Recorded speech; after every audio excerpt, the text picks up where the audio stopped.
6 মাস পর্যন্ত বাসায় ঘুমায় নাই, দরজার সামনে দাঁড়িয়ে দাঁড়িয়ে রাত কাটিয়েছে।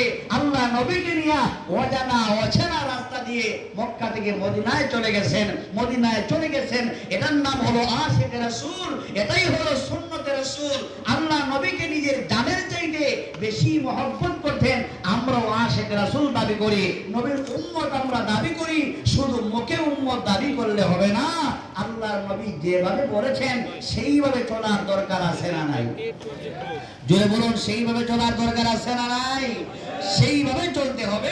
আমি আর আপনাদেরকে কষ্ট দিব না, আমি আপনাদেরকে সর্বশেষ যেই কথা বলতে চাই, আজকের এই সিরাতুন নবী মাহফিলে রাসূলের জীবনী নিয়ে আলোচনা করলে সারা রাতও শেষ হবে না। মাহবুব ভাই আলোচনা করেছেন, উনি আলোচনা করেছেন, আর অনেক উলামায়ে কেরাম আলোচনা করেছেন, আমিও আপনাদের সামনে সংক্ষিপ্ত আলোচনা করেছি। আর বেশি লম্বা চূড় আলোচনা করে আপনাদেরকে ডিস্টার্ব দিতে চাই না। গরমের সিজনে আমার সর্বশেষ যে কথা আপনাদের সকলের কাছে সবিনয়ে অনুরোধ করতে চাই, নবীজির সিরাত নিয়ে আলোচনা করলাম, কিন্তু একটা আমলও করলাম না। এই ওয়াজ আর এই তাফসীর শুনে দুনিয়াতে কোনো লাভ হবে না, কোনো ফায়দা হবে না।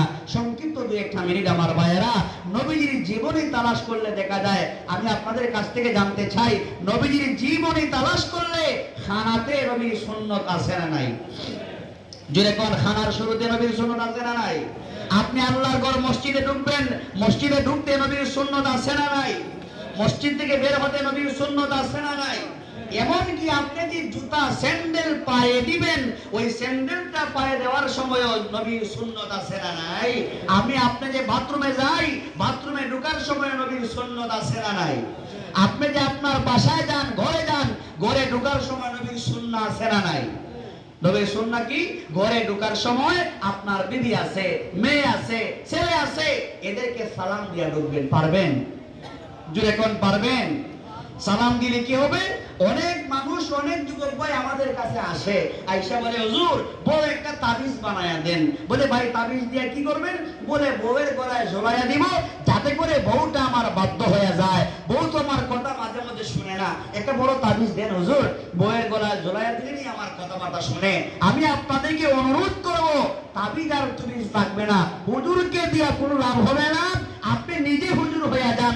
আপনি যখন বাসায় ঢুকবেন, বাসাতে ঢোকার সময় আপনার প্রিয়তমা বিবিকে সালাম দিবেন, আসসালামু আলাইকুম ওয়া রাহমাতুল্লাহি ওয়া বারাকাতুহু। আল্লাহর নবী বলেন, যে উম্মত তার বাসাতে ঢোকার সময় সালাম দিয়া ঢুকতে পারবে, আল্লাহ তাআলা শানুহু আপনার পুরা বাসাটাকে রহমত দিয়ে আল্লাহ ভরে দিবেন।